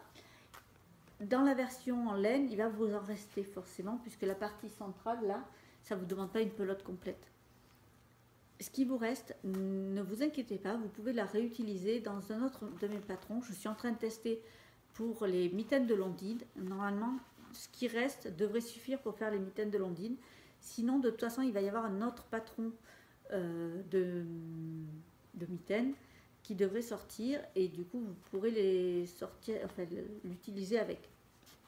Donc là, pour ce kit-là, il n'y a pas de choix vraiment préétabli. Vous pouvez mettre le bleu ou le blanc au centre et le bleu ou le blanc en dentelle, comme vous préférez. C'est vraiment vous qui choisissez. Dans tous les cas, c'est vous qui choisissez, mais il y a des couleurs où je vais vous conseiller quand même parce que ça risque de poser problème. Donc là, c'est le numéro 13, le kit numéro 13. Le kit numéro 12. Là, c'est Gracias. Donc là, c'est un marron avec des touches de rose et de blanc. J'aime vraiment énormément ce coloris. Il est très très joli. C'est pas habituel de voir ce genre de couleur. Donc là, je l'ai assemblé du coup naturellement avec du rose forcément et un blanc parce que franchement, ça passait vraiment. Alors, où c'est que je peux vous montrer avec le rose comme ça? Bien sûr, désolée pour la luminosité. On ne voit pas très bien. Bon, donc voilà, du coup, là, pareil, vous pouvez choisir. L'idée au départ, c'était le rose au milieu et le blanc en dentelle, mais vous pouvez très bien inverser. C'est pas, ça posera pas de problème. Par contre, sur le dernier que je vais vous montrer, là, je vous conseille fortement d'utiliser le noir au milieu. Parce que le noir pour faire cette dentelle, clairement, déjà, c'est dommage parce qu'elle va pas beaucoup se voir. Et en plus, c'est pas vraiment facile à suivre une dentelle dans le noir. Donc, voilà, je vous conseille quand même de... Alors, le coloris là, c'est le Dikai. Je ne sais pas en quelle langue c'est. Hein, c'est... Hop là, voilà. Ah oui, par contre, j'oubliais. Les écheveaux, là, ce sont des fils chaussettes qui sont extrêmement doux. C'est pour ça que moi, je les utilise dans les châles. 85% mérinos superwash et 15% nylon. Donc, c'est du fil chaussette, normalement, mais clairement, ça passe très bien pour un châle. Donc là, je l'ai assemblé. Alors, c'est un orange avec des touches de bleu, violet. Il y a des speckles un peu de toutes les couleurs, finalement. Et des touches orange dedans. Et des touches de jaune. Et donc, forcément, j'ai mis avec la couleur ocre, que j'avais, un jaune ocre. Je trouvais que ça allait super bien ensemble. J'aimerais bien réussir à montrer. Voilà. Donc là, les kits qui sont disponibles en boutique. Le patron était déjà disponible seul, donc vous pouvez le... Voilà, et là, normalement, il devrait arriver la semaine prochaine. Je devrais le mettre sur Ravelry en patron seul. Voilà. Ce qui pour l'instant n'est pas le cas. Je ne mets pas de suite mes patrons sur Ravelry. En général, je me laisse d'abord une période où c'est que moi qui l'ai sur le site. Sachant que Ravelry, quand on vend nos patrons par Ravelry, ils nous prennent un pourcentage, ce que je n'ai pas sur mon site, hein, c'est moi qui gagne l'argent réellement. Donc franchement, ça m'arrange. Mais je sais qu'il y a beaucoup qui passent par la plateforme Ravelry, donc du coup, je mets après mes patrons sur Ravelry. Donc là, le châle devrait arriver sur Ravelry la semaine prochaine. Peut-être ce week-end si j'ai le temps. Cette semaine, j'ai sorti un patron. J'ai sorti le patron du pull bébé Yolan de ma collection Farfadet. Il y a déjà la version enfant qui existe, c'est le pull Kélan. Et donc là, c'est la version bébé. Il y aura une version adulte, ce sera le pull Bastien, et un pull femme qui sera le pull Farfadet. Là, c'est la version bébé qui vient de sortir. Donc, hop, avec une jolie petite capuche pointue qu'on peut faire ou pas. Il y a une encolure. C'est un pull style pull tunisien. Vous savez, c'est un petit V là ouvert. et après ça part droit. Et donc ce pull, je l'ai fait dans 3 matières différentes pour 3 rendus différents. Donc j'essaierai d'inclure une photo pour vous montrer les 3 styles de pull. Donc par exemple le pull gris, ça va être un pull, moi j'appelle un pull classique. Je l'ai fait en bébé mérinos de Fonty. Et donc je vous ai mis une petite feuille comme ça dans le patron pour vous montrer vraiment la différence. Donc là par exemple, je vous propose le fil bébé mérinos de Fonty, un fil fingering, donc c'est 200 mètres pour 50 grammes, là la pelote. 100% laine mérinos superwash qui donnera un pull chaud avec une coupe droite et sera parfait pour l'hiver. Les échantillons changent en fonction du fil que vous allez utiliser. C'est pour ça qu'il est important de prendre un des fils que j'ai choisi. Je l'ai fait aussi avec le fil bohème de Fonty, un coton et lin. Et là, c'était volontaire aussi pour avoir alors, le pull était vraiment inspiré médiéval fantastique puisque c'était la cotte de maille, il est fait en cotte perlée et en fait ça me faisait penser aux cottes de maille de chevalier. Vous savez, vraiment ce qu'on met par-dessus pour les chevaliers, pour les protéger. Et bien la cotte perlée me faisait vraiment penser à ça. Du coup, je suis partie sur cette idée et la capuche pointue, ben, le côté farfadé, quoi. Voilà, donc c'était vraiment ce pull m'a été inspiré par mon fils aîné et il n'a pas encore sa version. Le pauvre, c'est le dernier qui aura sa version. Mais sinon, c'était lui qui m'avait inspiré ce pull. Et donc, quand on parle médiéval fantastique, on parle souvent de lin et tout ça parce que c'est des matières naturelles qu'on retrouvait beaucoup à l'époque. Et là, le coton et lin, il avait un rendu parfait avec ce pull et avec le point que j'utilisais. Donc, je l'ai fait en bohème de Fonty. Ça donnera un pull léger, décontracté et à l'aspect naturel. Ce fil est sec mais ne pique pas. Parce que souvent on dit ah le lin c'est rêche, mais là il y a le coton. Donc le coton adoucit le lin permet que le fil soit moins lourd puisque le coton tout seul est lourd. Le lin tout seul c'est rêche, c'est vraiment pour la peau d'un bébé, c'est clair, c'est pas possible. On peut pas. Mais le coton et lin, oui, ça passe ensemble, ça passe. Surtout que ce fil-là, plus il va être lavé et plus il va s'assouplir et plus il va s'adoucir. Donc c'est vraiment un fil super. J'adore ce fil. D'ailleurs, ça s'entend quand j'en parle, je pense. Mais parce que vraiment, au départ, quand on le tricote, ça fait bizarre et on dirait qu'il est rêche, et au porté, mais plus du tout. C'est-à-dire que la première fois, on va le laver. Déjà, on va voir qu'il s'assouplit. On va le relaver et ainsi de suite. Et au fur et à mesure, alors il s'assouplit, mais il ne prendra pas de drapé. Vous voyez, il ne va pas tomber plus. Une fois qu'il est tricoté, il est tricoté, il n'y a pas de problème. C'est ça que j'aime avec ce fil, c'est qu'il ne va pas bouger réellement, mais il va s'adoucir. Je l'ai fait aussi avec un fil fingering vraiment retordu. Et là, ça donnait vraiment, mais alors, l'aspect cotte de maille, absolument parfait. Donc là, je vais pouvoir vous montrer, mais je l'ai fait avec le fil Merino Superwash, donc SW Fingering de la Féfil. Je n'ai pas de partenariat avec elle. Je lui ai proposé, mais je n'ai pas eu de partenariat avec elle. Donc, elle n'a pas le patron. Parce que, je le précise parce que souvent, quand j'ai des partenariats, mes partenaires teinturières ont le patron et l'ont même des fois avant que moi je le publie. C'est-à-dire que c'est elles qui l'ont pendant quelques temps et après moi je le montre.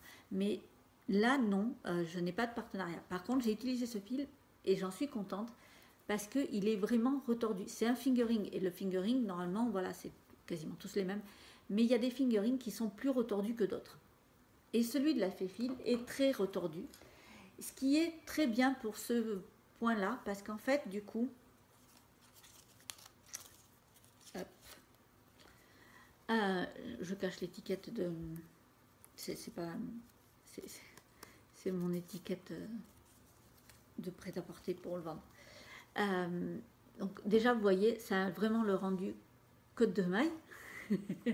Ça, j'ai adoré. Et en fait, oui, du coup, ça a vraiment ce rendu-là. C'est tout doux. Par contre, du coup, ça change vraiment méchamment l'échantillon. Mais il fallait que ce soit retordu comme ça pour qu'il garde sa tenue. C'est-à-dire que je l'ai testé dans un fingering moins retordu, un classique, et ça va donner comme le bébé Mérinos en fait. Donc voilà, si vous prenez un fil vraiment très retordu, prenez l'échantillon de laine teintée. Si c'est un fil classique fingering, prenez l'échantillon du bébé Mérinos. Là, le bébé Mérinos, c'est l'échantillon classique du 400 mètres pour 100 grammes dans quasiment toutes les laines fingering traitées Superwash, Mérinos Superwash. Là, vous pouvez avoir la même. Par contre, pour le fil en coton lin, je ne vous conseille pas de changer de style de pelote parce que le pourcentage coton lin, là, je l'ai testé, je l'ai approuvé. Il a été testé sur un bébé, donc je sais qu'il n'y a pas de problème. Je ne peux pas garantir sur un autre.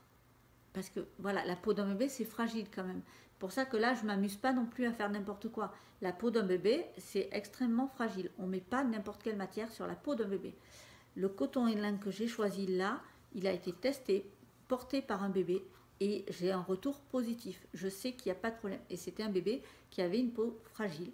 Donc, si lui, il a supporté, je sais que c'est bon.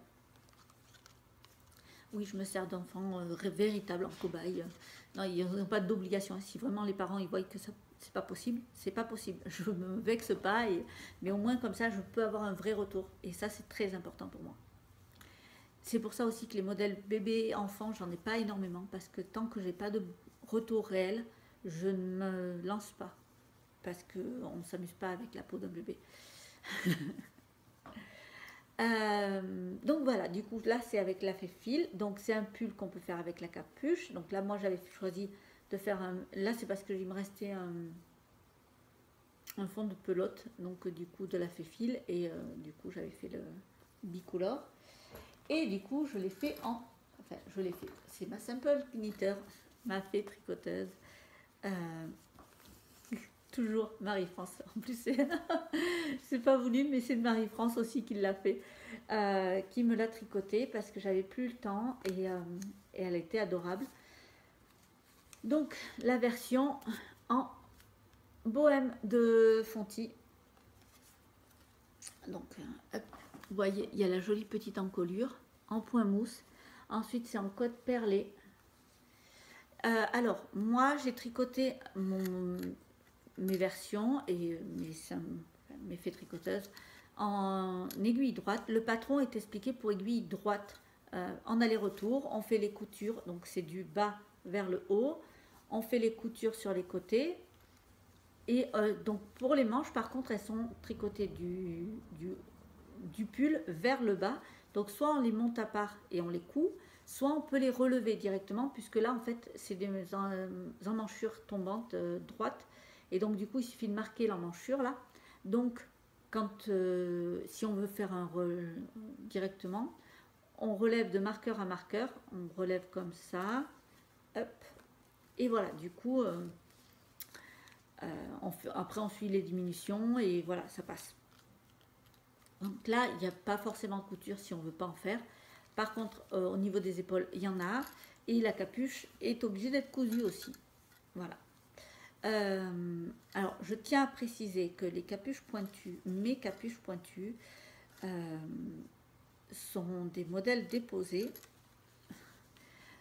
Je suis assez fière de mon modèle de capuche que j'adapte à quasiment tous mes modèles. Ça reste la même capuche, le même prototype, le même modèle de capuche que j'adapte à tous mes modèles. Et ce modèle-là de capuche est déposé à l'INPI, comme beaucoup de mes modèles de toute façon. Mais voilà, mes capuches à part sont déjà déposées.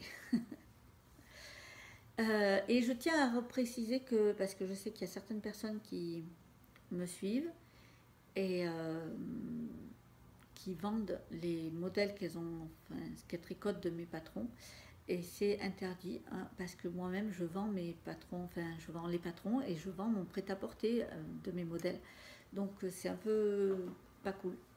Mais bon, je le sais, je m'en suis rendu compte. Et je suis quelqu'un qui reste quand même très cool. Par contre, quand ce sera en direct, c'est sûr que je ne vais pas être très cool. Voilà. Il y a une loi pour ça. Hein, c'est du vol en fait ce que vous faites et c'est pas cool. Voilà le petit message. Parce que moi, ça reste quand même mon gagne-pain en fait. Et en plus, pour brader les prix, ça c'est pareil. Je fais des prix qui sont pas... Alors, pour certains qui sont vraiment pas chers et pour d'autres qui sont extrêmement chers. C'est pas facile de juger son prix de travail parce que clairement, si je vendais par exemple un pull au temps de travailler réellement aux aiguilles, ce serait pas vendable. Voilà, tout simplement. Et je peux pas me permettre de ne pas vendre. Donc, mes prix sont calculés de manière à ce que je puisse en vivre, que ce soit quand même relativement accessible, mais pas non plus au ras des pâquerettes. C'est-à-dire que la valeur de mon travail, elle a une valeur, clairement. Quand je vois des personnes qui vendent, par exemple, un de mes... on va dire, une de mes créations qui, normalement, vaudrait au moins dans les 40 euros, que c'est même pas vendu 10 euros, ouais, ça prime, c'est même pas le prix de la laine en fait. Donc non seulement vous me volez, mais en plus vous dévalorisez mon travail et le travail de l'artisanat. Donc c'est double peine quoi. Parce que je suis artisan, je suis artisane créatrice et en plus depuis peu je suis reconnue artisan d'art et je me suis battue pour cette reconnaissance. Donc je l'ai sur mon prêt-à-porter et c'est pas pour rien. Donc ouais, là, quand je me suis rendu compte, j'ai pas du tout apprécié. Clairement, je suis pas du style à dénigrer sur les réseaux sociaux non plus. Donc, mais par contre, quand ce sera en direct, c'est sûr que je serai pas du tout cool. Voilà. Désolée pour cette petite aparté. Je suis pas du style à garder toujours tout quand il y a un petit truc. J'aime bien partager. Enfin, comme ça, voilà. Juste pour me remettre les choses à plat. Donc, ce petit pull, finalement, peut se faire aussi en circulaire. Parce que j'ai une de mes clientes qui a fait la version enfant, le pull Kélan, du coup, qui l'a tricoté pour sa petite fille, je crois, je sais plus. Enfin, bref, elle a tricoté la version en 10 ans. Et elle, sans couture, c'était vraiment obligatoire. Donc elle a cherché comment faire. Et en fait, il y a même les anges tricotes, décidément, aujourd'hui je vais en parler beaucoup, mais il y a même les anges tricotes qui a fait un bonnet en cotte perlée, je crois. Alors moi aussi j'en ai un bonnet en cotte perlée et clairement ça n'a rien à voir. Vous voyez comme quoi les points, c'est pas parce que ça c'est pareil. Oui, des fois, en tant que designeuse, on utilise les mêmes points. C'est pas qu'on se copie, hein. C'est juste que c'est des points traditionnels en tricot, en fait. Donc, même les anges tricotent, quand elle fait un patron comme ça, souvent elle fait des vidéos qui expliquent. Et là, elle a fait un tuto pour les cottes perlées en circulaire. C'est un tuto vraiment très intéressant, super bien expliqué, facile à suivre. Donc, elle est sur YouTube. Dans le patron, j'ai mis le lien de cette vidéo. Et je vous invite, pour celles qui veulent vraiment le tricoter en circulaire, à aller suivre son tuto. Et pourquoi pas aller la découvrir à ses patrons, parce que franchement, ça vaut le coup. Mais moi, j'ai choisi de le laisser juste en aiguille droite, parce que c'est comme ça que... Parce que les cottes perlées ne se tricotent pas du tout pareil en aiguille droite, donc en aller-retour avec couture, qu'en circulaire. Vraiment, ça n'a rien à voir. Mais sur mon patron, moi j'ai choisi de laisser en aiguille droite. Donc voilà, le patron est sorti. Et je n'ai pas préparé de kit pour ce patron. Mais par contre, j'ai remis en boutique les bébés mérinos que j'avais, pour celles qui veulent. Et j'ai fait rentrer du stock de Bohème. Donc ce sera un des fils de cet été. Ce sera... le fil Bohème que j'aurai en stock. J'ai fait rentrer plusieurs coloris et j'en suis super contente. Donc j'ai fait rentrer, ça c'est un gris bleuté, même, ouais, vous voyez ici gris bleuté on va dire. Alors, est-ce que je vais réussir à voir? Pas vraiment. Si là on voit bien, ouais. Donc voilà, un gris bleuté. J'ai un parme qui est magnifique. Alors là, je sais pas si vous non, vous voyez pas la bonne couleur, je pense. C'est un rose, rose parme. C'est pas vraiment. Ouais, c'est un rose parme. Un joli petit caramel. Alors là, vous le voyez plus foncé que ce qu'il est en réalité, hein. Vraiment, à chaque fois, les couleurs, là, vous les voyez un peu plus. Là, c'est pas mal. Je pense que là, vous avez un bon retour. Donc, celui-là. Le bleu du pull que je vous ai montré, c'est le même bleu. Donc, alors, chez Fonty, par contre, il n'y a pas de nom de couleur. C'est moi qui ai donné des noms de couleurs, mais sinon, c'est des chiffres. Donc, le caramel, c'est 383. Là, c'est 393. Le bleu, comme le pull que je vous ai montré, c'est 361. J'ai encore du marron. Alors le marron, là, c'est le 369 et il n'y a pas beaucoup de pelotes. Il n'y a plus que 3 pelotes, en sachant que c'est une couleur qu'ils ne font plus. Donc voilà, pour l'instant. J'ai du jaune aussi. Donc là, c'est le jaune. Alors, certaines pelotes sont comme ça. C'est parce qu'en fait, j'ai enlevé les prix. Parce qu'avant, je mettais les prix et j'ai arrêté de le faire. Donc, j'ai enlevé les prix de chaque pelote. Parce qu'en fait, j'ai eu des fois où des personnes achètent les pelotes pour faire des cadeaux. Et du coup, elles n'avaient pas pensé à enlever. Donc, voilà.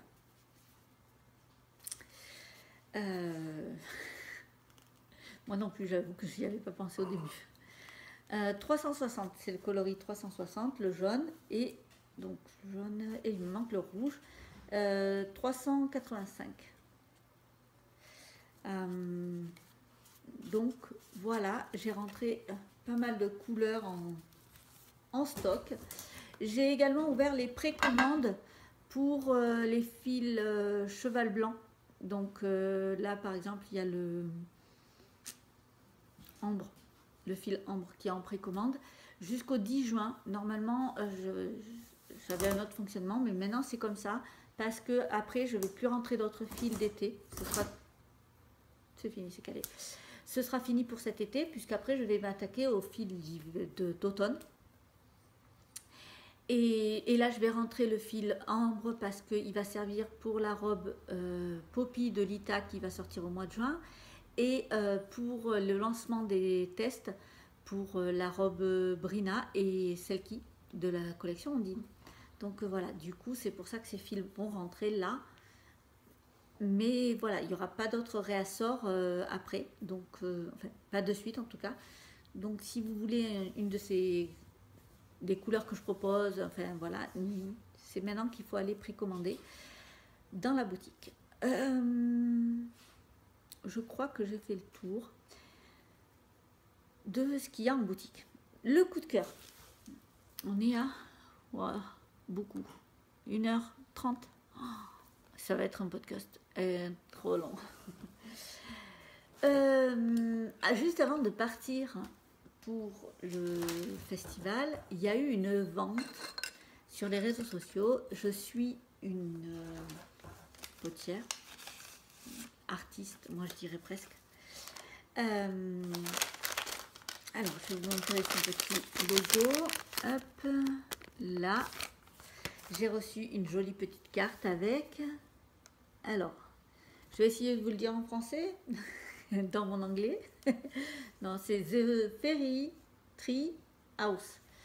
Je suis nulle en anglais. Bon, mais elle est française en fait. Hein. Elle est en France. Alors, je ne sais pas si elle est française, mais en tout cas, elle est en France. Et du coup, dans le petit... J'avais des petites informations de comment entretenir ce que je recevais. J'avais une petite carte magnifique. Hop. Donc on peut la retrouver sur les réseaux sociaux. Et en fait, à chaque fois, je suis abonnée à sa page, hein, je suis sa page vraiment... sauf que je loupais les ventes. C'est-à-dire qu'en fait, quand elle fait des réassorts de ce qu'elle a fabriqué, elle le met en vente en une seule fois.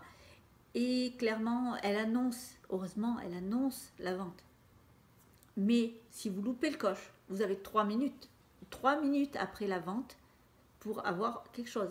Au-delà, à 4 minutes, il n'y a plus rien en vente. Tout est parti. ça fait des mois et des mois et des mois que j'essaye d'avoir quelque chose et je loupe systématiquement parce que le soir, c'est souvent le soir qu'elle publie à 21h ou 20h, enfin bref, c'est des horaires où moi je travaille le soir puisque du coup le deuxième boulot que je fais, je couche une personne, je fais manger une personne et je vais coucher une deuxième personne et donc du coup ben, ça tombe pile poil aux horaires et donc quand j'ai fini, ben, il n'y a déjà plus rien depuis belle lurette. Et là j'ai réussi, là j'ai pu commander. J'ai pu commander ma merveilleuse petite tasse. Elle est trop belle. Elle est vraiment trop belle. Donc de l'autre côté, il n'y en a pas. Et là, voyez, ces petits détails. Elle est juste splendide. Alors là, elle est bien lisse. Donc c'est vernis, je pense. Enfin, c'est... Parce que... Et là, par contre, elle est un peu poreuse. Donc c'est vraiment... J'adore le rendu des deux. Et il y avait cette jolie petite cuillère avec... Et la petite... Voilà. La petite soucoupe qui va dessous. Je suis trop contente. J'ai enfin réussi. Donc, quand j'ai reçu, j'avais qu'une seule trouille, c'est que ça se pète. Parce que, bon, clairement, ça a un coût. J'achète de l'artisanat, je le sais, je suis artisane et je fais volontairement travailler des artisans. Donc, je mets des sous de côté pour ça et puis voilà. Sauf que ça va, en fait. C'était dans ce tout petit carton, super bien emballé, donc ça pouvait absolument pas bouger. Parce qu'il y avait tout ça comme papier bulle dedans pour l'emballer. Même la petite cuillère était emballée séparément. Ça risquait pas. Alors chacun était dans un petit emballage. Alors j'ai pas tout gardé les emballages par contre, mais chaque chose était emballée séparément. La petite cuillère était emballée, la tasse était emballée et la sous-tasse, la petite soucoupe, était emballée différemment avec un joli petit papier et le papier bulle, voilà, c'était vraiment magnifique. Je suis vraiment super contente de cet achat et j'y tiens énormément. Donc ça, c'était mon petit coup de cœur du mois. Et je vais vous parler du hashtag je tricote avec la petite sorcière parce que ça fait super longtemps. J'ai réalisé, j'ai même pas fait les tirages au sort. Honte à moi, vraiment honte à moi. Donc, pour celles et ceux qui viennent me découvrir, je fais un tirage au sort. Je me suis inspirée de Tricot et Stitch qui fait ça avec sa fanfare DFO tous les mois ou tous les 3 mois maintenant, je ne sais plus. Elle fait un tirage au sort des personnes qui ont acheté, qui ont publié avec le hashtag du mois. Moi, je fais un peu différemment. C'est le hashtag je tricote avec la petite sorcière. Et c'est pas forcément que sur le mois. C'est-à-dire que si vous publiez par exemple au mois de février et que j'ai personne qui a publié au mois de mars ou avril, je vais tirer au sort dans le hashtag complet. C'est pas forcément la personne qui aura publié que ce mois-là. Comme ça permet de ne pas limiter les personnes à gagner parce que il suffit de publier sur les réseaux sociaux, donc que ce soit Facebook ou Instagram. Si possible, me notifier parce que avec un arrobase, les tricots de la petite sorcière, pour que je puisse voir, parce que des fois les hashtags, je ne les vois pas parce que vous êtes en privé. Ou parce que, je sais pas, il y a des algorithmes qui font que je ne les vois pas. Et ça me gêne un peu, parce que je m'en aperçois des fois trop tard. Donc n'hésitez pas à me notifier. Mais sinon, le principe, c'est que vous mettez le hashtag je tricote avec la petite sorcière. La petite, c'est P-T-I-T-E. Il n'y a pas de petite, c'est petite sorcière. Je vous mettrai le hashtag en dessous de la vidéo. Vous mettez une photo. Vous pouvez utiliser quelque chose que vous avez acheté dans la boutique. Vous venez d'acheter, vous recevez, vous prenez une photo, vous publiez avec le hashtag je tricote avec la petite sorcière. Vous l'utilisez. Vous êtes en train de tricoter un de mes patrons. Vous êtes en train de tricoter avec un de mes fils. Ou vous êtes en train de tricoter avec un de mes marqueurs. Faites une photo, mettez le hashtag je tricote avec la petite sorcière. vous tricotez un de mes modèles, vous pouvez utiliser le hashtag pendant que vous tricotez le modèle et à la fin, une fois que le projet est fini. Donc vous voyez, le hashtag, vous pouvez vous en servir pour beaucoup de choses du moment que ça a un rapport avec les tricots de la petite sorcière. Moi, je tire au sort. Et donc là, comme j'ai du retard, normalement, je choisis d'avance ce que je vais faire gagner. Mais là, j'ai du retard depuis février, je ne l'ai pas fait. Donc février, mars, avril. On est presque fin mai. Bon, donc pour les 3, j'ai fait 3 tirages au sort du février, mars, avril. Je vais avoir perdu le carnet où je l'ai fait noter. Oh.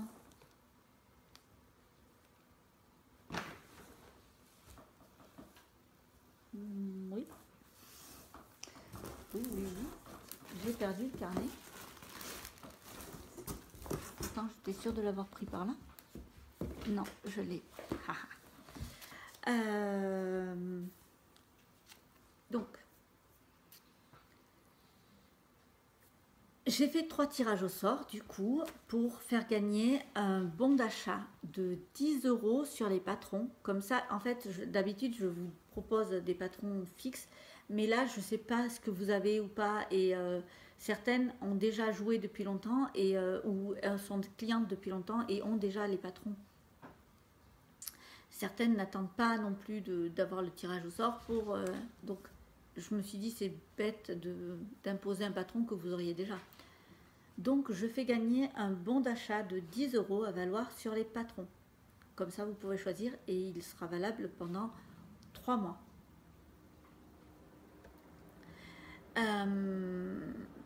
Et donc, la gagnante de février, donc là, je vous l'annonce là et ce sera annoncé sur les réseaux sociaux aussi.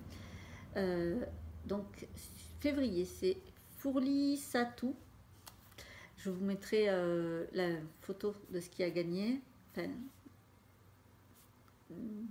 sa photo qui a gagné. Je ne sais pas si c'est clair ce que je viens de dire. Mars.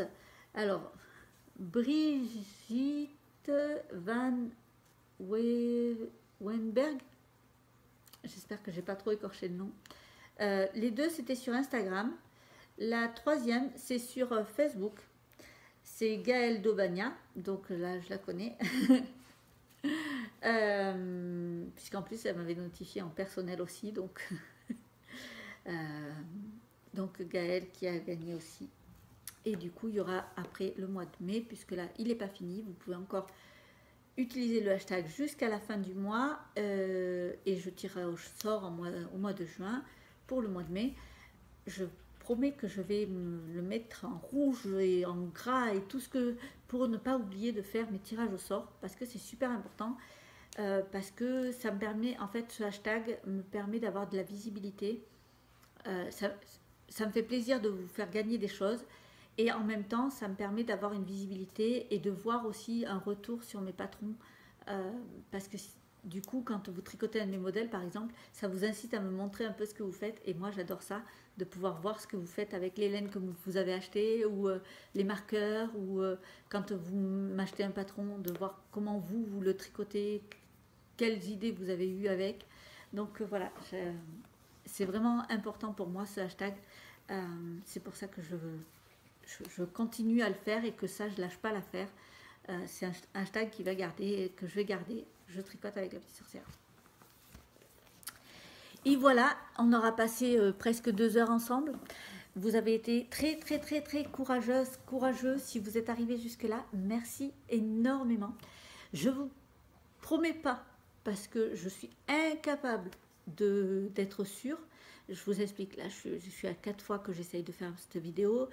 J'ai mon trépied qui a disparu. Ma première vidéo a complètement planté en plein milieu de la vidéo. Ça s'était mis sur pause, je ne sais pas comment ça se fait. La 3e fois, j'avais pas de son. Bref, vous l'aurez compris, j'ai un peu la poisse. Et ça fait des mois que voilà, à chaque fois que j'essaye de faire une vidéo, je galère pour me mettre en place. Je ne sais pas pourquoi, à croire que je ne dois pas faire de vidéos. Quand je vois celles que je suis régulièrement, les podcasts, qui arrivent à faire des vlogs, donc ça veut dire qu'elles filment absolument tous les jours. même avec des enfants et tout et tout. Et moi, je n'y arrive absolument pas. Bon, bah c'est comme ça. Hein. Mais j'essaye vraiment de revenir vous voir très rapidement parce que je sais que c'est long, 1 h 30 de podcast. Alors, d'accord, on peut tricoter pendant ce temps et tout, mais c'est pas top. Donc, j'aimerais vraiment réussir à revenir plus souvent et de faire des plus petites vidéos. En tout cas, merci beaucoup. Je suis vraiment contente de vous avoir retrouvé. J'espère avoir beaucoup de commentaires en dessous de la vidéo pour pouvoir vous répondre, discuter. Et pour celles qui et ceux, alors je dis beaucoup celles parce que j'ai pas beaucoup de monsieur qui me contactent pour discuter, mais pour celles et ceux qui préfèrent passer par MP pour me mettre un petit commentaire et tout, il n'y a pas de problème, ça ne me dérange absolument pas. Je peux comprendre, je fais la même chose souvent. Merci beaucoup en tout cas. À très bientôt.